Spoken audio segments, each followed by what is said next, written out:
as it comes together and it supports. And I see your faces.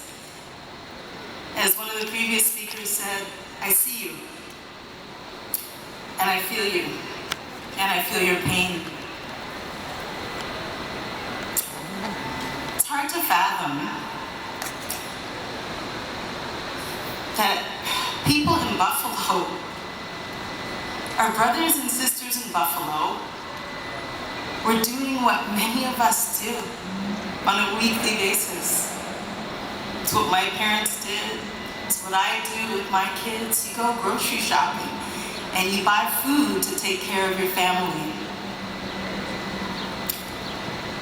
But there are 10 people whose dreams, whose destinies were stolen.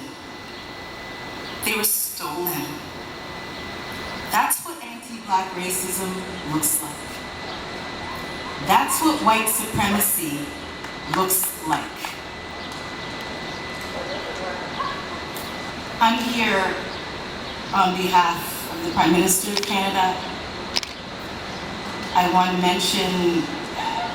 mention my friends, the Minister of Housing and Diversity and Inclusion, Ahmed Hassan, who wanted to be here. But most of all, tonight, I'm here as the person that serves a lot of you, but I'm here as a mom. So Randall, wherever Randall is, okay, Randall rang. He wouldn't have known this, but his poem about the dash means a lot to me. My dad was a long-time educator. He's in his 80s now. And when we heard that an 86-year-old grandmother was one of the victims in Buffalo, I started thinking about my parents.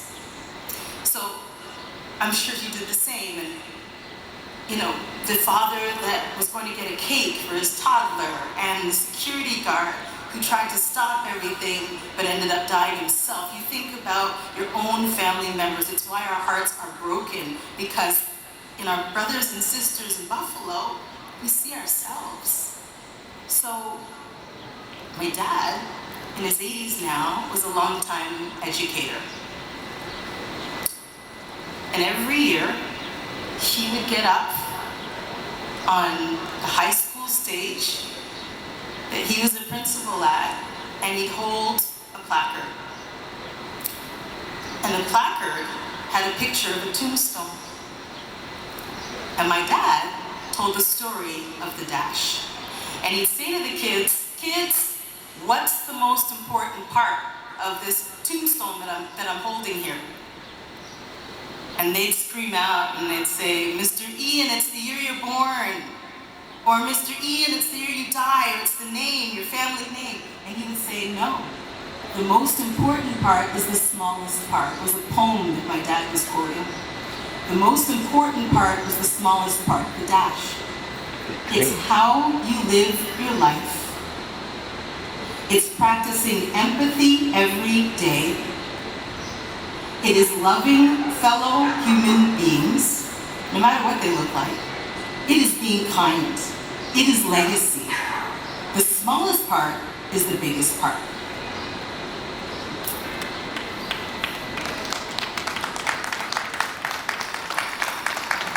I have a 10-year-old boy, and he's named, Randall again didn't know this, he's named Dash. And he's named because of my dad telling that story every year. Dash was supposed to be with me here tonight, and this is where the mom part comes in. And I told him that I'd relay to you the questions he was asking me, and has been asking me, about what happened to our brothers and sisters in Buffalo. So Dash has been asking me things like this. "Mom, so they were just shopping the way we shop? That's what happened?" "Yeah, Dash. That's what happened." "And they look like us?" "Yeah, Dash. They do. They were the ages of me and your grandma and your grandpa and your aunt. Space, the silence. You could tell that he was churning, or ideas churning, thoughts churning. Could that happen here, Mama? To my 10-year-old boy, I said, it already has, Dash. Does, because hate has no borders, and it was a little less than a year ago that a Muslim family in London, Ontario was going for a walk. A walk. Quiet evening. And they were mowed down. A little boy, the only survivor. So Dashi, it happens here too. That is what anti-Black racism, anti-Black hate, and white supremacy looks like. So Dashi was supposed to be here. And after school, today he wasn't his normal self. And I could see things. He was supposed to be here today. And he said, Mom, would it disappoint you if I didn't come? He said, she'd never are disappointing me. It was too much for him to be here. He was that sad. My kid is usually off the wall. He lives up to his name. He does everything quickly. And he just couldn't. So before coming to spend some time with you, I drove him to his best friend's house so he could stay with his friend's family so that I could be here with you. Lives snuffed out. Hate has no borders. I've looked at the numbers. The deputy mayor talked about replacement theory. And the numbers and searches in this country on replacement theory, people looking to find out more about it, have grown exponentially. Maybe they're just trying to get information. But my feeling is, as the deputy mayor said, this isn't going to be the last time. I've always said that there is no such thing as a microaggression. Frankly, I can't stand the word. They're all macro. We're all traumatized, and we're walking around with layers and layers of trauma. Can you imagine the families in Buffalo who said goodbye to their loved ones,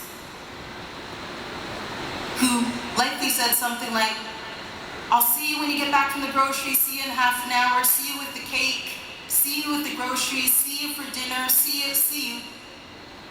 Except they never came home. They were stolen.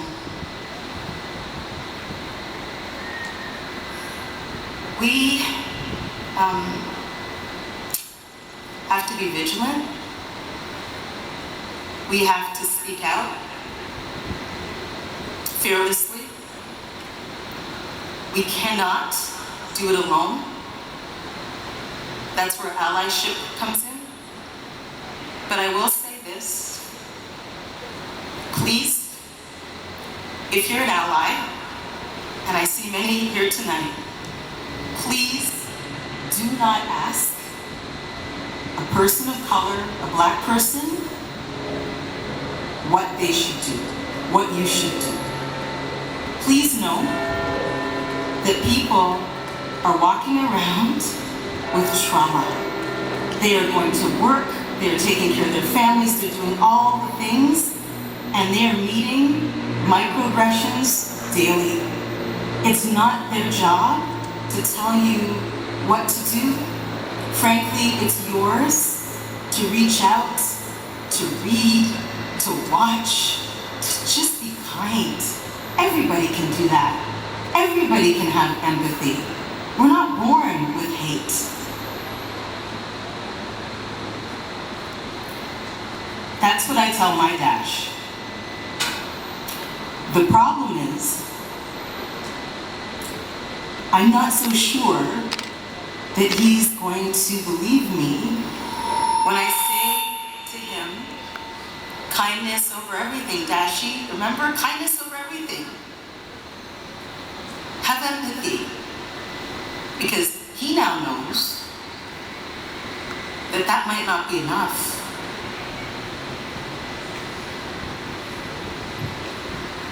I'm going to end with this.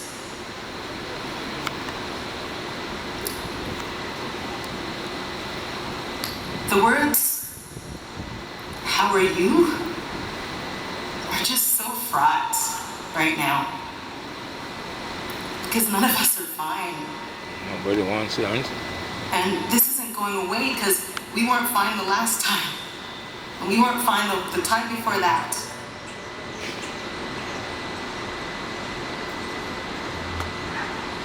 But this is community.